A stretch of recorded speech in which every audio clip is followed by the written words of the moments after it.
Olá pessoal, muita paz, muita luz a todos, é um prazer estar aqui com todos vocês. Vamos dar início a esse nosso bate-papo, né? Agradecemos a presença de todos vocês, né? E vamos começar já com a primeira pergunta do dia. Professor, pessoas em estado semi-vegetativo, como fica o espírito? Fica fora do corpo ou se preparando para o momento final? Bom, tem dois estados. Tem um estado vegetativo, que a pessoa ela está aqui, mas às vezes ela não consegue falar, está paralisada por algum motivo, aí ela está aqui, né? Mas aquele vegetativo mesmo, onde foi até comprovado quase que morte cerebral, o pessoal está só sendo mantido por aparelhos, né? Aquele que quase não há mais condições de reversão por parte dos médicos, ali só está o corpo físico. O corpo astral já praticamente, às vezes, até se desligou. Ele até se desligou, o cordão de prata já até foi desligado, ele foi embora. Tá? Aí, se desligar os aparelhos, ele vai morrer. Você está entendendo? Ele está vivendo num processo artificial apenas. Né? Então, em muitos casos, já houve a partida do espírito que estava ali. Ok? É isso.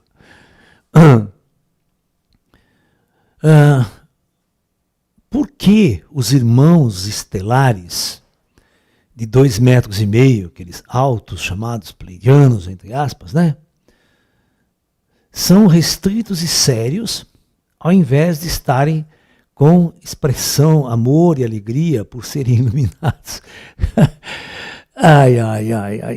Às vezes alguém em alguma palestra a mim eu vi falar que eles são mais sérios, mais rígidos, né? Mas não é bem assim, né? Tem uns que têm bom humor, são alegres, dão risada.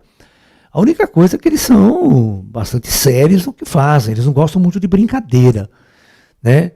Eles gostam de profunda seriedade em tudo que a gente faz, né? Então são muito sérios naquilo que a gente faz e não gostam muito de brincadeira, não. Só isso. Mas isso né? Até aqui na Terra a gente tem muitos instrutores e professores que não gostam muito de papo, não, gostam de ver ação, gostam de ver a coisa bem feita. Né? É isso que importa.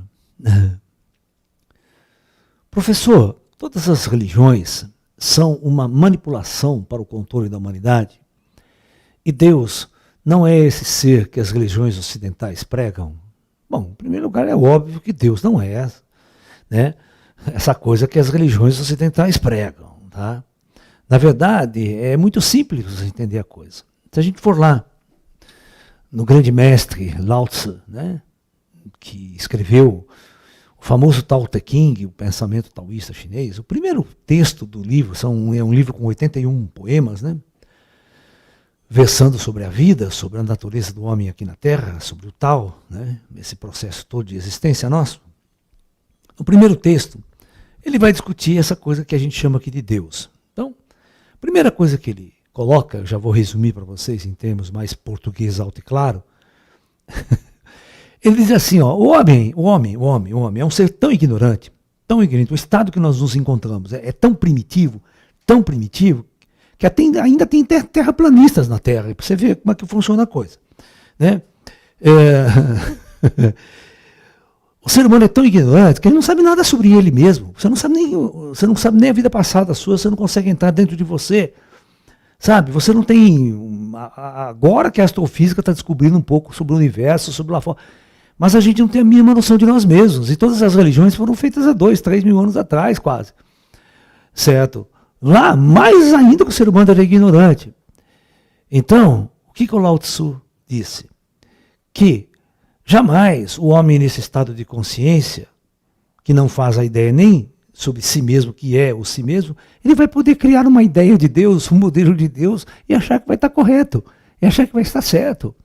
É óbvio que todas as construções ideológicas sobre Deus feitas até hoje estão completamente erradas e distorcidas.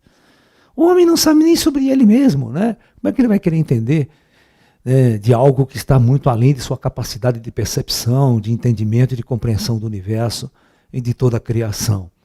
É óbvio que esses modelos são muito primitivos, extremamente primitivos. E quando você os constrói e força-os a todo mundo a seguir esses modelos, que é o que as religiões fazem, é exatamente como aquilo que Jesus dizia, né? Quando um cego guia outro cego, ambos caem no abismo. É inevitável. As nossas religiões de massa, né, elas são grandes corporações que visam lucro, poder, dinheiro, manipulação, estar no controle, né? Mas muitos sacerdotes que pertencem a essas grandes religiões, muitos deles têm bom coração. A gente não pode generalizar de forma especial, né? Eles têm bom coração, querem fazer um trabalho, às vezes até muito bom para as pessoas, para a humanidade. Mas isso é bom, só que eles não têm conhecimento para isso, né? O conhecimento vai pela caridade, vai pelo amor, vai por tudo isso, tudo bem, é ótimo, é ótimo. Mas quando vai se transmitir o verdadeiro conhecimento último, aí deixa muito a desejar, né? Fazer o quê? Infelizmente, existem poucos iluminados aqui na Terra orientando a gente, né? E a gente não consegue entender tudo isso.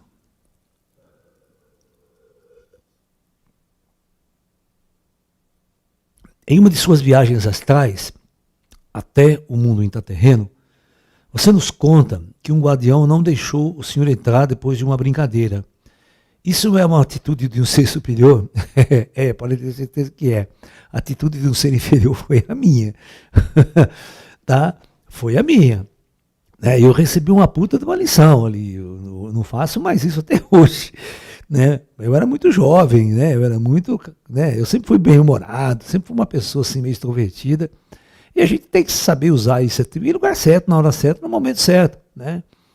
E praticamente eu usei isso no momento errado e fui totalmente reprimido, repreendido por causa disso, né? E tá tudo certo, né? Eu simplesmente achei que ele estava com a razão, e estava com a razão mesmo, quem estava errado era eu, né? Professor, a realidade em que vivemos, incluindo os planos astrais, pode ser considerado como Maya? As nossas experiências são sentidas como reais, porém elas seriam apenas projeções sofisticadas. Olha, cara, tudo é possível nesse universo, né? Imagine um dia, né, daqui não sei quanto tempo, a gente acorda, né, em algum lugar e a gente percebe que tudo que a gente viveu não foi real, foi uma coisa de uma raça avançada, de uma civilização avançada, de uma viagem virtual de uma raça avançada. Vai saber, né? Vai saber. Hoje em dia, com o nosso conhecimento avançando em inteligência artificial, em tecnologia virtual, tal, né? A gente pode até um dia achar que tudo isso que a gente hoje acha que é real, no fundo, uma hora a gente acorda e a gente percebe que não é real mais, né? Foi tudo apenas algo dentro de um universo que é totalmente virtual e não é real, né? Mas, enquanto a gente não consegue entender nada disso, né, e suplantar todas essas questões, vamos entender o conceito. O universo aqui, ele é real, sim. Ele está aqui, está sólido, é real para nós. O que os hindus consideram Maya é os valores e as formas como nós conduzimos a nossa vida. É Maya esse encher de riqueza, de poder, de ego. Isso não te leva a nada. Porque a hora que você morrer, você não leva nada disso. Ou seja, toda essa jornada de matança, matar os outros, conquistar reinos, né, destruir, né, acumulou um monte de ouro, um monte de riqueza, destruindo, matando pessoas. De repente você morre, você não leva nada disso aqui, fica tudo aqui. Então isso é Maya. Maya são as coisas que não têm a ver com a sua jornada evolutiva, com o seu processo espiritual real, aquilo que você carrega após a morte. Então, a gente pode viver uma vida de ilusão, né? Buscando fama, sucesso, poder, ganhar muito dinheiro, pisando nas pessoas, assassinando pessoas, traficando drogas, matando, roubando. A gente pode viver uma vida assim, né? Acreditando que o fruto disso é que realmente é a coisa em si. Mas é isso então que os mestres indianos apontam como sendo Maya, como sendo a ilusão na jornada da vida. Mas não a vida em si, né? Não a vida em si. Vamos lá. Professor, poderia comentar sobre suas vidas passadas? Não, não posso comentar. Infelizmente não.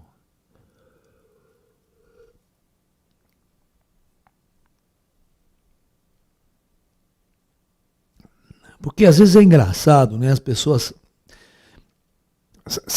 sempre pautam. Eu já vi tanto esotérico aqui, eu já vi vários esotéricos falarem que a reencarnação de Allan Kardec. Poxa, isso, né? Ninguém foi um bosta na vida anterior lá e quer contar a vida que foi um merda na vida anterior. Todo mundo se acha que foi ou uma rainha lá no Egito, ou rei, imperador não sei aonde, faraó no Egito, saca? Nunca, né, as pessoas se colocam como uma pessoa simples, humilde e comum que viveu suas vidas sem a mínima importância lá atrás. Né? Então eu já vi várias pessoas se colocando. Olha, já teve. Se você fizer uma pesquisa, quantas pessoas julgam que foi a reencarnação de Allan Kardec? Não está escrito. Só para vocês terem uma ideia. Ou seja, né, as pessoas querem se projetar hoje em cima de imagens de pessoas famosas lá atrás. E às vezes, até hoje, ele não é tão bom assim, não, quanto foi aquele famoso lá atrás. Isso já mostra que há um tremendo de um engano nisso tudo, né? Então, mas aí até aí tudo bem, mas não vamos confiar muito nisso. Vamos ficar vendo o presente. O que importa é daqui para frente. Atrás já passou, não existe mais, não tem a mínima importância mais para nós. Professor, como as doenças psicológicas que causam comportamentos de egoísmo e manipulação, psicopatas, narcisistas, etc., é explicado pelo mundo espiritual sob a visão do plano kármico? O lance é o seguinte, isso é muito simples, né? Quando o espírito está aqui e desde a infância ele é oprimido por uma série de coisas. Vamos imaginar, vou dar um exemplo. Vamos pegar uma pessoa muito humilde e pobre aqui, que ela não se conforma em hipótese alguma de estar naquela situação de ser humilde e pobre. Né? E o desejo dela, né, é ter um tênis. Olha, eu quero ter um tênis. Né? Eu vejo aquele tênis Nike que custa R$2.000. Pelo amor de Deus, o meu sonho é ter um tênis, mas ele não tem a mínima condição de arrumar um dinheiro e comprar um tênis daquele. Porque ele é uma pessoa pobre e humilde. Então, o que faz? Ele não se conforma de estar assim. Isso é uma questão social. Tá? É uma questão social que formata a personalidade do indivíduo, que constrói o que a gente chama de ego do indivíduo. Então chega um determinado momento que ele se acha no direito de pegar uma arma, pegar uma faca, pegar qualquer coisa. Primeiro jovem que passar calçando um tênis daquele, ele vai lá e mata o jovem e rouba o tênis. Tá? E não tem a mínima, vamos assim dizer, sentimento de culpa de ter matado alguém para roubar o tênis. Fala, não, aqui o mundo é dos espertos, saca, mano? O mundo é dos espertos, perdeu, entende? Você perdeu, tal. Vai lá, rouba o teu celular, rouba isso, aponta uma arma na tua cabeça, né? Ele acredita nisso, né? Ele foi formatado pela sociedade em função disso. O processo educacional dele não levou ele a ter consciência da tua alma, do espírito, do que realmente ele é e por que ele está naquela condição social, por que ele encarnou naquela condição social e não encarnou numa família de uma pessoa rica. Ele não entende essas coisas kármicas. Né? Um indivíduo desse simplesmente está acumulando mais karma, está usando o seu livre-arbítrio para crescer ou para evoluir. Ao invés de ele fazer isso, ele está usando o seu livre-arbítrio para gerar mais karma futuro. Porque nós colhemos lá na frente somente aquilo que nós plantamos no momento presente. Então, o que você está plantando no momento presente? Se você está plantando essas atitudes de assaltar, roubar, matar, né? Então você vai colher coisas lá na frente ligado a isso, a tudo que você está plantando hoje. Né? Você vê muito desses indivíduos, né? Não sendo político, né? Morre cedo, que político e bandido tá no mesmo patamar, né? Roubam e nunca, aqui na Terra, eles pagam pelos seus roubos. No entanto, lá em cima a justiça é outra. Tá? A lei do karma funciona para todo mundo.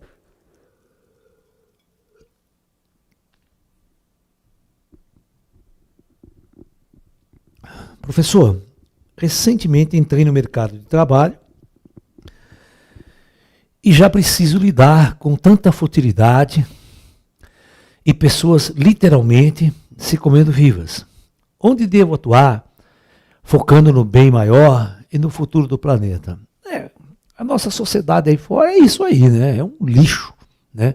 No sentido de relacionamentos humanos, né? Nossa sociedade é uma sociedade de um querendo subir, pisar no outro, roubar o outro, matar o outro, todo mundo querendo obter lucro, todo mundo querendo chegar em primeiro lugar, ser o melhor, o mais famoso, né? Ter mais sucesso do que o outro. É um mundo de competição total, né? E competição em função de busca dessas futilidades que você está falando. Para aquele que acorda para a verdadeira natureza do ser e a verdadeira jornada do seu espírito aqui na Terra, todos esses valores vão se alterar, vão mudar. É por isso que hoje nós estamos criando muitas comunidades alternativas, né? Vilas alternativas, uma forma de estarmos neste mundo, né? De uma forma diferente, de uma forma mais espiritualizada. Aí vem aquela pergunta, e o meu sustento material? Como é que eu vou tirar, né? Como é que eu vou sobreviver? Eu quero trabalhar, quero ganhar meu sustento, não sou uma pessoa vagabunda, eu quero trabalhar, quero ganhar, mas quero, nesse trabalho, produzir algo útil e algo bom para a humanidade. Não coisas fúteis, não um trabalho que só faz porcaria para a sociedade, para o mundo. Então, tudo aí depende da sua criatividade, né? Você sentar, você ver os seus talentos e você tentar criar algo que você pode oferecer para o mundo e ter em troca a parte do que a gente chama de dinheiro, de bens materiais, porque dinheiro é uma energia.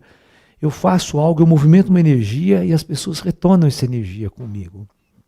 Então tem muitas formas de você servir a humanidade, levar coisas boas, levar coisas muito boas e ao mesmo tempo, né, receber um dinheiro, um trabalho pelo seu trabalho. Veja o meu caso, eu sou um professor. Né? O professor pode dar aula de química, física, matemática, português, história. Né? Eu preferi, né? Eu já dei muito tempo aula de matemática, de física, de astronomia, de astrofísica, de física quântica, nível universitário, tudo. Hoje eu me dedico mais a levar a aula de espiritualidade. O meu dom é ser professor, né? E utilizar a minha mediunidade para levar um conhecimento diferente para as pessoas. Então é essa forma que eu sobrevivo hoje. Então, tem aquelas pessoas que são terapeutas, gostam de trabalhar com cura, gostam de trabalhar com terapias alternativas, acupuntura, aulas de yoga, meditação, tudo isso é legal, né? Então, procure uma forma, né? Tem pessoas que gostam de trabalhar com alimentação natural, com alimentação vegana. Outros gostam de ir para a agricultura, trabalhar na agricultura, na terra, trabalhar com a agricultura orgânica, produzindo algo bom para a sociedade, e ao mesmo tempo podendo ter suas práticas espirituais. Sempre tem um jeito legal de a gente, né, criar a nossa jornada nesse mundo. Professor, é possível mais de uma consciência encarnar num só corpo? Para um projeto de evolução conjunta, não. É óbvio que não. Isso é bobagem. O que existe, né? A psicologia, ela tem uma definição de uma esquizofrenia que eles chamam de personalidade múltipla. Aquelas pessoas que agora estão com uma personalidade, um tipo de pessoa, de repente ela muda, vira uma outra personalidade, outro ser, tem outro nome e tal. Tem pessoas que tinham quase 10 personalidades, cada hora se manifestava uma. E, por incrível que pareça, não é uma incorporação mediúnica. É porque o médium, por exemplo, se você vai numa sessão espírita, tem médium que incorpora 10, 12, 13 pessoas numa sessão. E cada pessoa ele vai se comportar de forma completamente diferente. A voz muda, o jeito e tal. Mas a hora que acaba a sessão, o dia inteiro é ele com a personalidade dele. Essa personalidade nunca vai entrar no meio do dia. Agora, o esquizofrênico de personalidade múltipla, isso é complicado, isso ele é doente mesmo. Esse não tem o momento da mediunidade, a qualquer hora do dia ele está mudando a personalidade, pulando de uma para outra. Né? Então, existem as duas coisas, né? Mas não que duas almas lá em cima vai encarnar num corpo, não tem nem como encaixar isso aqui. Né? Nem o cérebro suporta essa dualidade.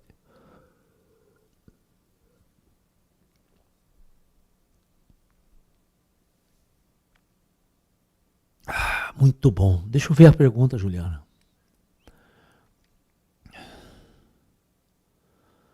Professor, seu caminho da espiritualidade começou por onde? Bom, eu, desde muito criança, eu era médium. Eu tinha mediunidade bem desde a infância. Tá? Na minha jornada de infância, eu não dormia. Todos os dias eu deitava na cama, saía fora do corpo, ia brincar na rua, saía a voar, saía voando, que nem os passarinhos. E eu acordava com perfeita lembrança de tudo. De tudo. Eu não dormia, eu praticamente não dormia à noite. Sabe? Bom, o tempo foi passando, né? E a minha família era uma família muito religiosa. Praticamente a gente ia na igreja todos os dias, ou tinha uma reza, ou tinha missa. Eu ia todos os dias. Eu lembro que quando com 12, 13 anos de idade, eu aprendi a tocar violão, comecei a aprender a tocar violão, eu tocava na igreja, né? Naquelas musiquinhas da igreja. Né? Lia evangelho para o padre na hora de ler o evangelho, saca? Eu muito jovem, né? Cheguei a uma certa idade, né? Minha mediunidade começou a se ampliar. A igreja não suportava mais eu, né? Eu não suportava mais a igreja, aqueles grupos de jovens que tinham os meus questionamentos, deixava todo mundo maluco. Foi aí que eu comecei a praticar, né, as artes orientais. Eu comecei a praticar o Kung Fu, comecei a praticar o Tai Chi Chuan, já lá com 16 anos de idade, né, meditação, mudei a alimentação, e aí a minha mediunidade explodiu.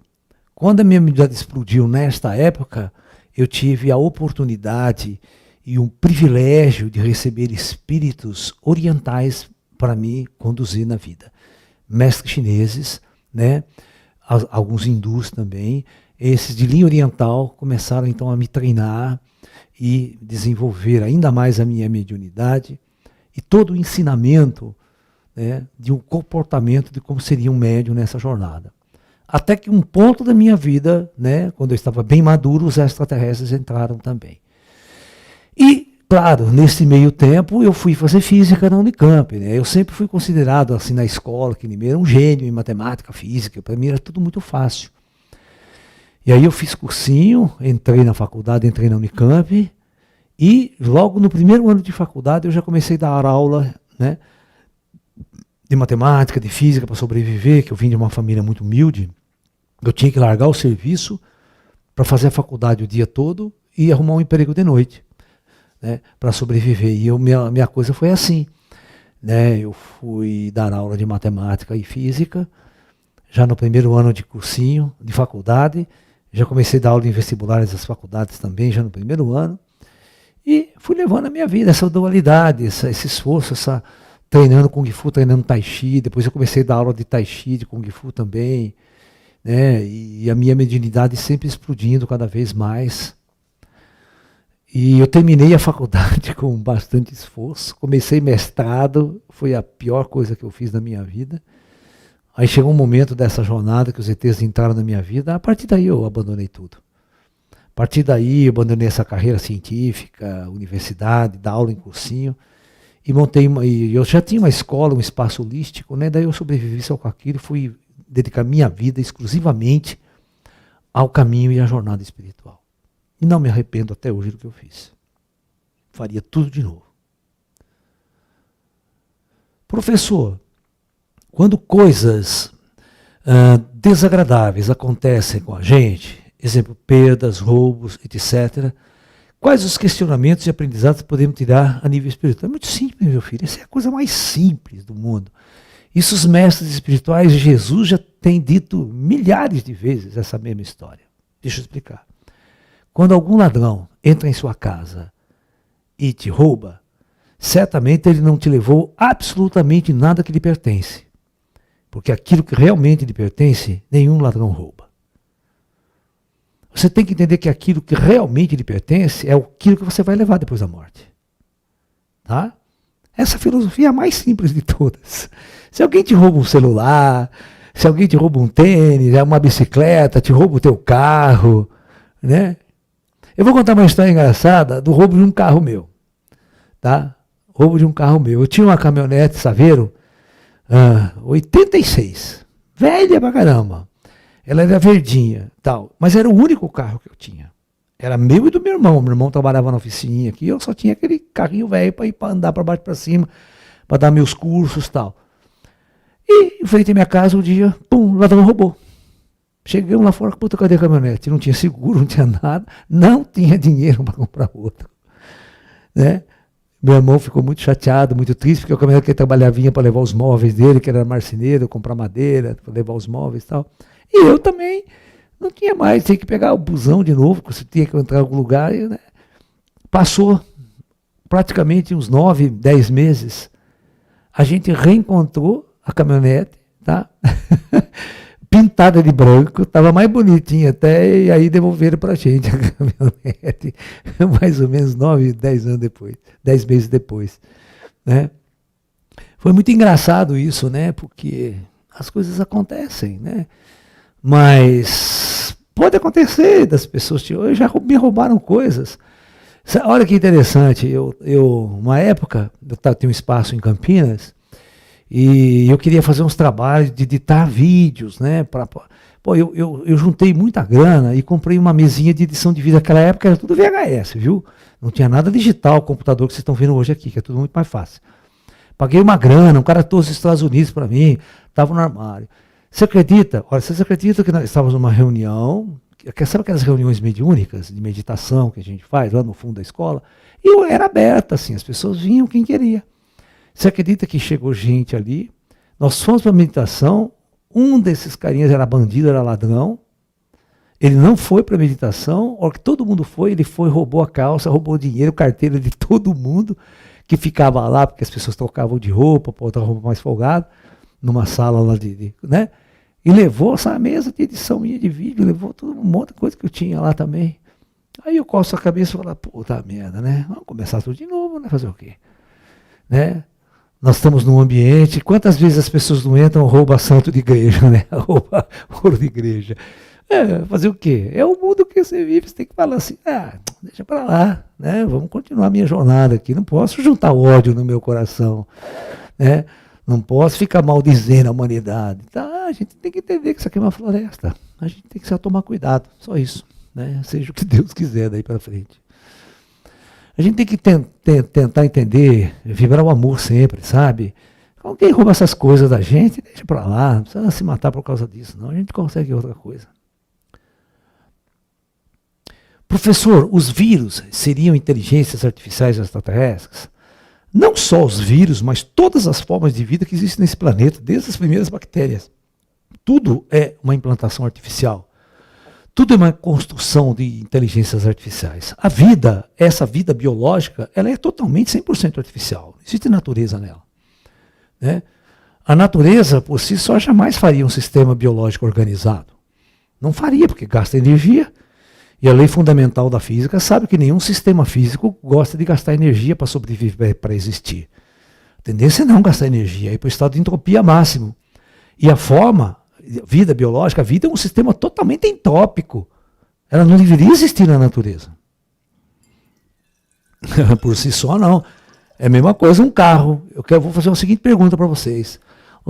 Pode pesquisar a galáxia inteira. Quando que, naturalmente, um carro vai ser montado? Por si só, não precisa ter homem nem inteligente. Ele sozinho vai virar um carro.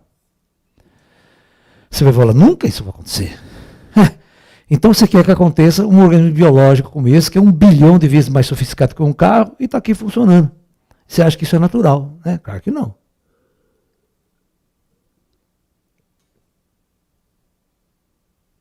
Tem uma inteligência muito avançada por trás, projetando tudo isso. Entendeu?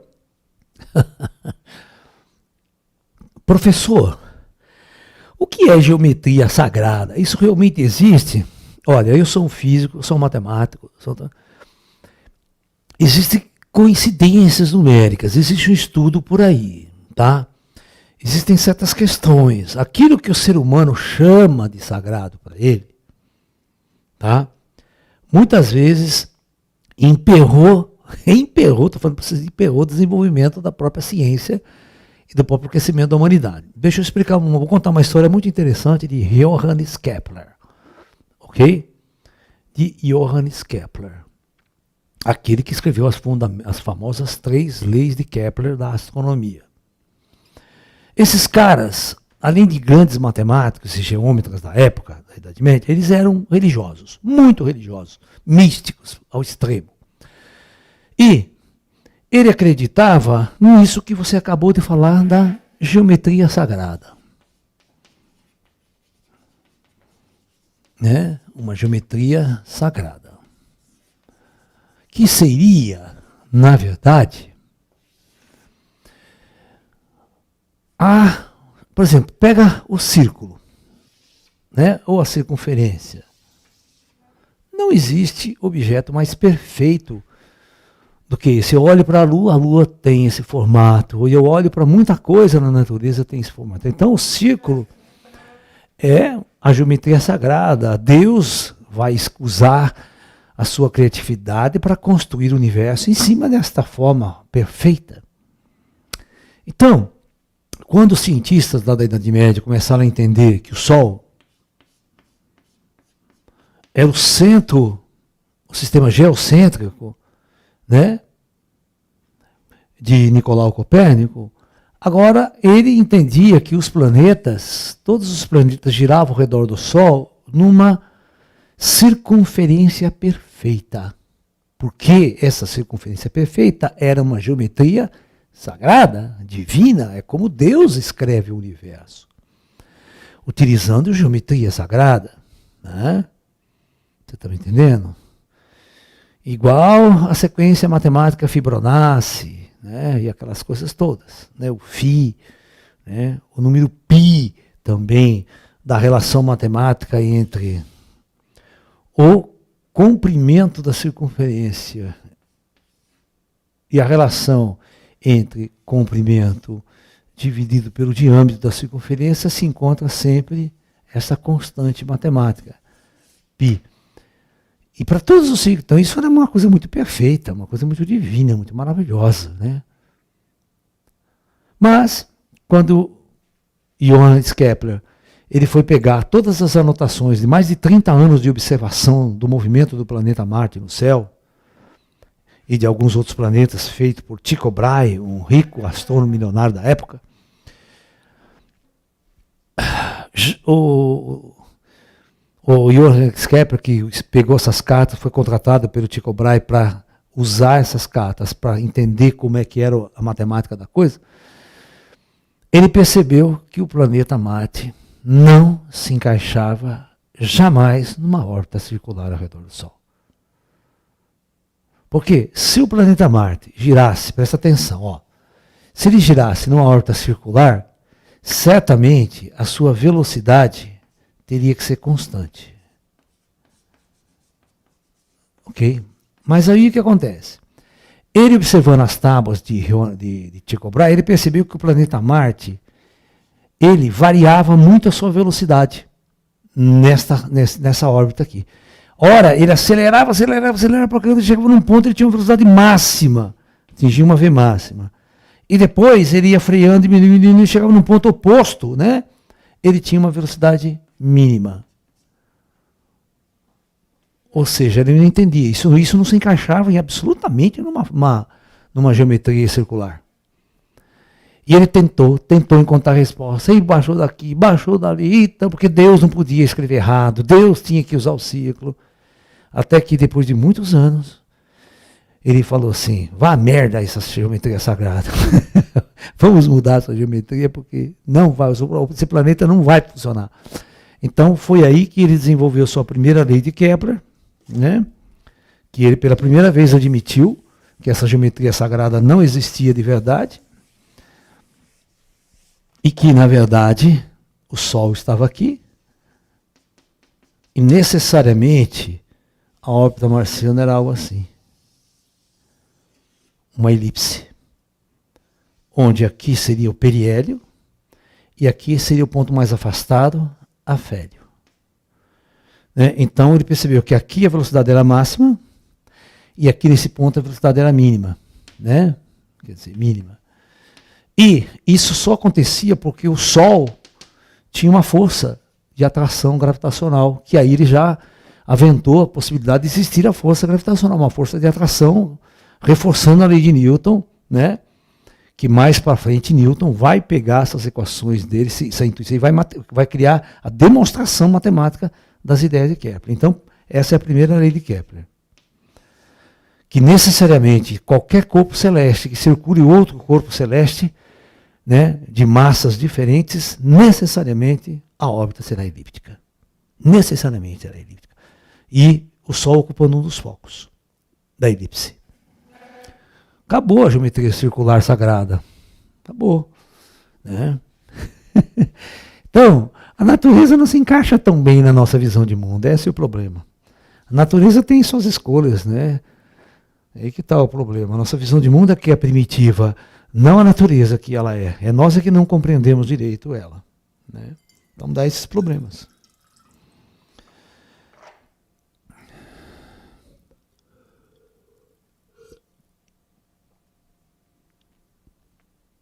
Agora, tem umas coisas interessantes. Por exemplo, você vai visitar uma colmeia de abelha, né? Aqueles construções de hexagrama que elas constroem, né? De hexaedro é uma coisa muito legal. Entendeu? É uma geometria, né? Mas alguém programou isso na cabeça das abelhas, sabe? As abelhas são inteligências artificiais programadas também, e elas sabem como desenvolver, como fazer certas coisas dentro de padrões matemáticos, mas não porque a natureza, é porque alguém programou aquela inteligência artificial para a coisa sair daquele jeito. Entendeu? Alguém programou o gatinho para ir lá fazer cocô e enterrar a bosta que ele faz. Porque o cachorro não enterra a merda que ele faz. Agora o gato enterra por quê? Né? Exatamente, onde está o processo diferente nisso? Por que o gato enterra o cocôzinho dele e o cachorro não? O cachorro faz o merdão lá ó, e sai correndo. Entendeu, Ju? Quero que você me explique isso, Ju, você que está estudando veterinária. Né?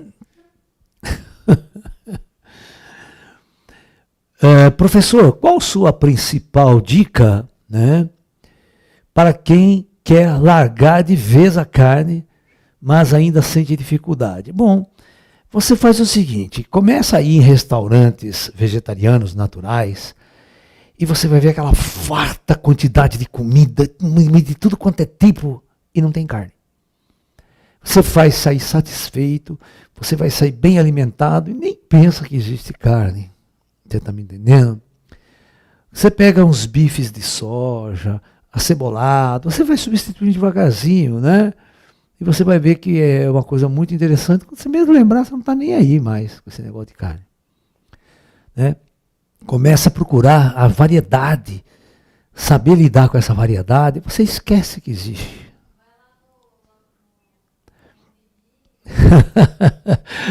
Eu não sei de onde ele é, né? É difícil a pessoa que fez a pergunta qual cidade que ela é, mas certamente hoje em dia está tão difundido os restaurantes vegetarianos, até veganos hoje em dia, que tem comidas maravilhosas. Tudo é uma questão de arte culinária, saber cozinhar, saber preparar o alimento. Tenho certeza que eu, por exemplo, cara, eu nem penso, eu tenho nojo de carne, cara, eu tenho nojo de carne. Entendeu? Então, para mim, nossa, não sinto a mínima necessidade, nem vibração, nem cheiro, nossa. Está tão mudado, a nossa natureza espiritual muda muito. Né? Professor, qual seria a visão do plano espiritual com a possibilidade do mundo entrar numa terceira guerra mundial provocada pelo ego de alguns líderes mundiais? Então, esse é o problema atual, né?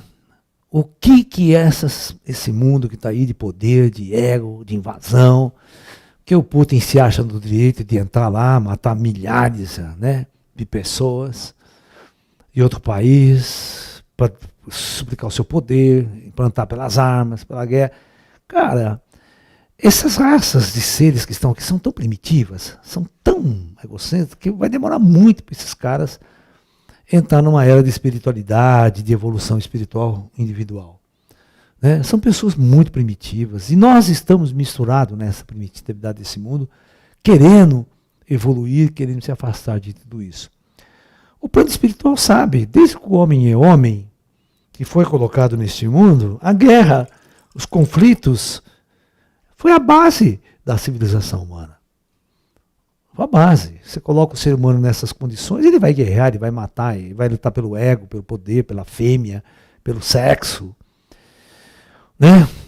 É uma situação complicada. E o tempo vai passando, você vai dando tecnologia, vai dando ciência, chega uma hora que ele faz a bomba atômica mesmo. Aí é a última guerra que ele vai fazer. É a última guerra do planeta, né? Pelo menos acaba essa merda, né? E a gente vai para uma outra coisa diferente. Então, o plano espiritual, eles não encaram a morte como você encara, como nós encaramos aqui.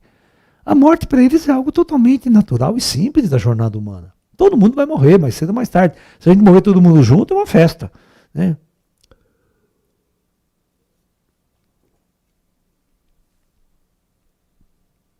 Então, o mundo espiritual não encara as coisas como a gente encara. Para eles, a morte é uma grande libertação do espírito dessa condição kármica, dessa condição difícil aqui. Né? Então, às vezes, morre um parente teu, morre. Lá eles dão graças a Deus de ter morrido, né? E você não chora as mágoas, pitanga, estava lá na cama sofrendo, e você ainda queria que o cara continuasse ali vivo, né? Nós somos muito egoístas, nós temos muito falta de conhecimento em nosso espírito. Nós não entendemos tudo isso que está acontecendo neste mundo, todos esses conflitos. Porque o plano astral, sendo tão superior e tão avançado, permite que a gente se mate, destrói, né? Mas é que quem está do outro lado tem uma outra visão da vida, né? Tem uma outra visão da realidade das coisas. Nós não podemos julgar aqui da mesma forma que julgamos quando estamos fora da matéria olhando a vida, né? Não tem sentido. Recadinho, Ju? Então vamos lá para os recados do dia. Né, pessoal? Pessoal, essa semana eu quero, nos dias 10, 11 e 12 de maio, né, nós vamos ter 3 conferências online que eu convido vocês para assistirem com a gente. Liga essa câmera aqui para mim, Ju, que eu estou de frente para ela. Muda, você vê que eu estou aqui lendo, né? Não, você ligou a câmera errada. Eu quero essa câmera da minha frente aqui. Não, você ligou. Aí, agora sim. É. Aí. No dia 10, nós vamos ter uma palestra assim, a preparação do planeta para um novo projeto Terra. Porque isso aqui está acabando. Como é que vai haver uma transformação e o planeta vai ser preparado para o novo projeto Terra? Já na quarta-feira, dia 11, a nossa preparação para a grande partida deste planeta. Como que os espíritos, como nós vamos partir e sair desse projeto definitivamente. E, na última, nós vamos falar o fim da experiência humana na Terra. Você acha que a gente vai ficar aqui ad eterno? A raça humana vai...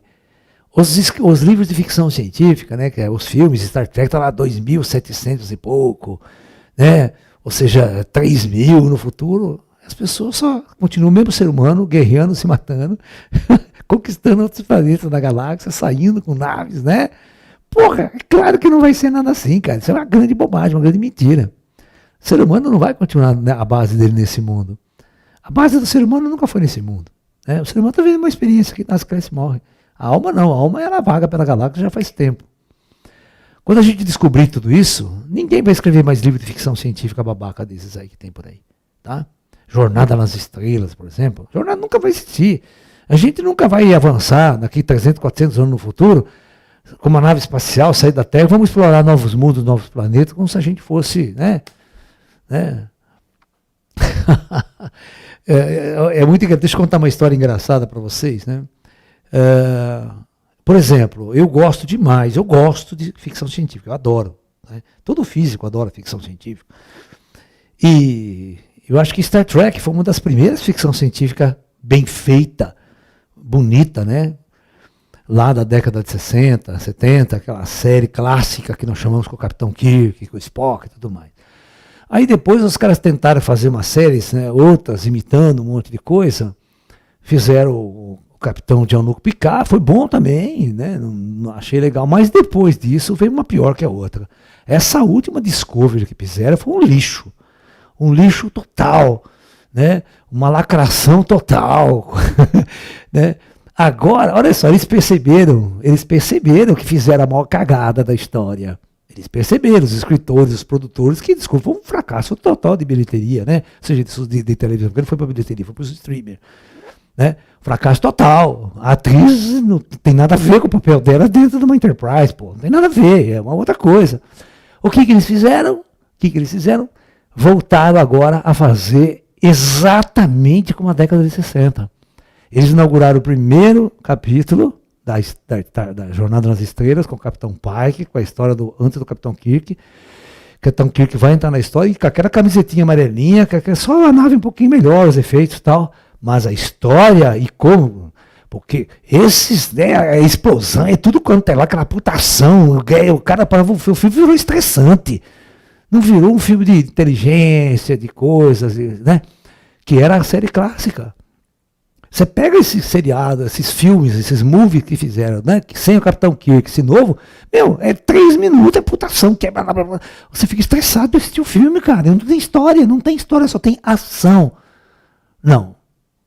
Para com isso, vamos voltar à série clássica, aquela roupinha, Tenente Uhura, todo mundo, que estreou o primeiro capítulo essa semana, eu já assisti e achei maravilhoso. Mas é claro que ficção científica maravilhosa. Aí, uma vez, não é agora não, uma vez eu estava com a TV ligada e meus amiguinhos greyzinhos todos desapareceram. E eu estava ligado, estava passando Jornada das Estrelas, eu até falei, olha lá. Eles olharam, e falaram assim, como os humanos não sabem das coisas. Como os humanos escrevem as coisas, mas não sabem nada o que é a humanidade e o futuro.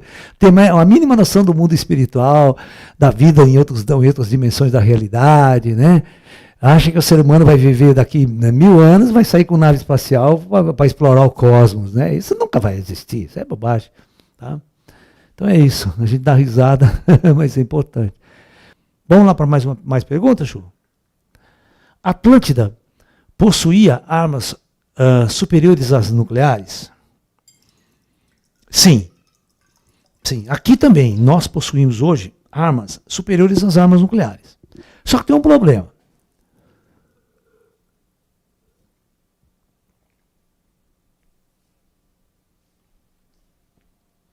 Se você iniciar uma guerra, uma terceira guerra mundial, e utilizar, por exemplo, armas biológicas, você usar armas químicas, ou armas até melhores tecnologicamente que uma arma nuclear, sabe o que vai acontecer?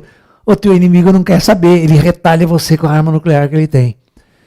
E detona o mundo do mesmo jeito. Você está entendendo? Nós estamos num momento, numa posição, em que não importa, a arma nuclear é a última. Não adianta você inventar outras melhores. Ela sempre será usada e ela é a mais temida. Por que ela é a mais temida? Porque além de ela destruir, ela contamina tudo. Ela deixa aquele território ali mais de 50 anos que não pode entrar ninguém. É que nem Chernobyl. Ninguém entra em Chernobyl. Entendeu? Você, além de você destruir, você elimina aquele território por séculos. Né? Esse é o medo da arma nuclear. Agora, se você inventa uma arma limpa, né? A gente só explode, destrói a cidade inteira, no dia seguinte você pode entrar lá, numa boa, não acontece. O que o inimigo vai fazer? O inimigo vai retalhar você com uma dessa suja mesmo, a gente chama de bomba suja. Você, além de destruir, você suja tudo, acaba com o país dele, nunca mais ele volta lá. Entendeu? Então, não adianta você ter armas nucleares modernas. A Atlântida tinha armas nucleares, foram utilizadas, mas as nucleares também foram utilizadas. Por isso que a gente encontra vestígios de radiação até hoje em algumas regiões do planeta, onde eram cidades antigas e foram bombardeadas com armas nucleares. É que teve uma operação de limpeza. Na hora que entrou a Era da Luz, os agentes da Era da Luz limparam muitas partes do planeta de radiação, de poluição radioativa. Mas algumas coisas ainda ficaram, você está entendendo? Né? Mas muito pouco, não é uma coisa que afeta, que mata as pessoas, tal, mas que a radiação foi utilizada, foi. E hoje nós também temos armas desse porte, tá ok? Chamadas armas escalares. Eu tenho um seminário especial sobre armas escalares, que é a teoria do Tesla, que é o raio da morte de Tesla, que é aquela coisa toda, que ainda está me... Sabe o que eu acho engraçado? Tem um trabalho que um pessoal faz, não sei se é na Discovery, no History, chama reinventando o Tesla, né, ou descobrindo o Tesla. Os caras começam a pesquisar, tentar fazer o reator de transmissão de luz à distância, energia elétrica sem fio. Bom, os caras não entendem bosta nenhuma que o Tesla fez. Os caras não entendem física. O cara tem um cara metido a física, mas não entende nada. O Tesla não fez nada daquele jeito, aquelas coisas. Tem uma teoria de escalar que ninguém explica. Ninguém bota uma teoria no papel. Ô louco, cara. A gente sabe disso aqui, como o Tesla fazia as coisas. Agora, se eu transformar a teoria, sim, agora tem que fazer a tecnologia funcionar. Entendeu? Isso é um trabalho difícil. Né? Um trabalho que requer muita ciência, muita física quântica e tal. Mas o que o Tesla fez era uma coisa chamada teoria escalar. Ok? São armas escalares. Agora, vocês têm que entender o que é isso que eu estou falando. Né? Professor, por que as principais nações estão numa escala crescente de abertura de arquivos sobre extraterrestres, OVNIs? O que está por debaixo desse novo movimento apocalíptico e revelatório? Bom, o problema é o seguinte, os ETs estão se mostrando e vão se mostrar para a humanidade. Vai chegar uma hora, eles estão pressionando os governos, dizendo que eles vão se mostrar. Então, os governos, mais cedo ou mais tarde, não podem falar assim, eu não sabia de nada, entendeu? Vai chegar uma hora que os ETs vão se mostrar. Não tem outra saída para a nossa civilização. Nossa civilização tem duas saídas. Se os ETs não intervir, a gente vai para uma guerra nuclear.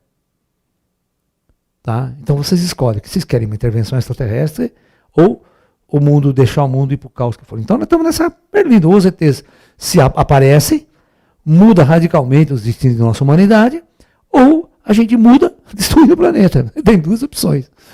Tá? Não tem outro jeito. Porque a gente não vai demorar muito nessa crise nuclear.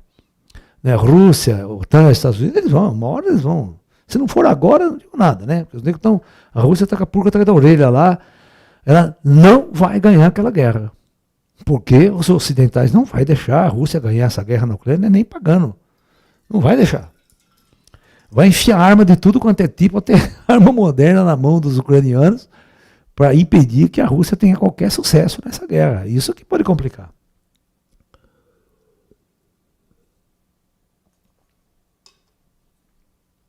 Porque os estrategistas ocidentais não podem permitir qualquer avanço exponencial soviético. Porque daí ele não vai parar. Então vai barrar ela agora. Né? E isso que pode ser preocupante. Até que ponto as pessoas vão pagar para ver a conta final disso daí. Tá? Esse é um problema muito sério para a nossa humanidade. Tá ok? Então, pessoal, dado o recado, foi um grande prazer estar com todos vocês aqui. Seja membro de nosso canal, ajude-nos a nos manter sempre esse trabalho de divulgação para todos vocês. E nós nos sentimos muito felizes em estar aqui junto de todos vocês. Namastê, muita paz, muita luz a todos. Muita paz, meus irmãos.